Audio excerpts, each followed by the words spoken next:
অনেকে ফেসবুকে বিভিন্ন ধরনের মন্তব্য করি, তাই না? এর মধ্যে আমরা অনেকে আমাদের ফেসবুকে রিলস এবং কি এঙ্গেজমেন্ট বাড়ানোর জন্য একটা কাজ করি, যেটা হচ্ছে আমরা বিভিন্ন ইমোশনাল ব্ল্যাকমেলের মতো যেগুলো পোস্ট করি। যেমন আমরা বলি যে আপনারা যদি মা বাবাকে ভালোবাসেন সবাই লাইক করে যাবেন, কমেন্ট করে যাবেন অথবা শেয়ার করে যাবেন।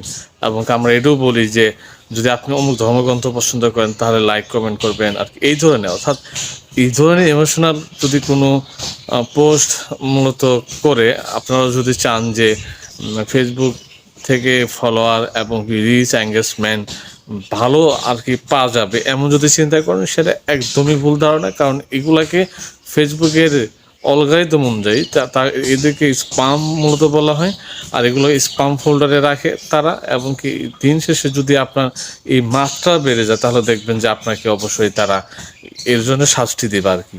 তো এই কাজটা মুঠো কখনো করা যাবে না। যদি আপনি ফেসবুকে রিচ এঙ্গেজমেন্ট বাড়াতে চান, বিভিন্ন উপায় আছে, তাদের গাইডলাইন আছে, এগুলো পড়াশোনা করে তারপর মূলত আপনাকে কাজ করতে হবে। আর আপনার আজকাল দেখবেন যে ফেসবুকে মূলত অনেক হাতুড়ি ডাক্তার আছে, গ্রাম্য ডাক্তারের মতো।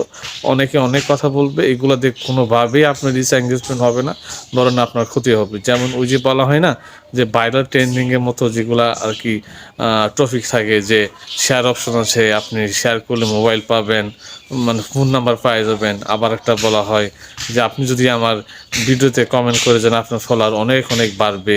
এগুলো হচ্ছে সব একদমই গ্রাম্য ডাক্তারদের কথা।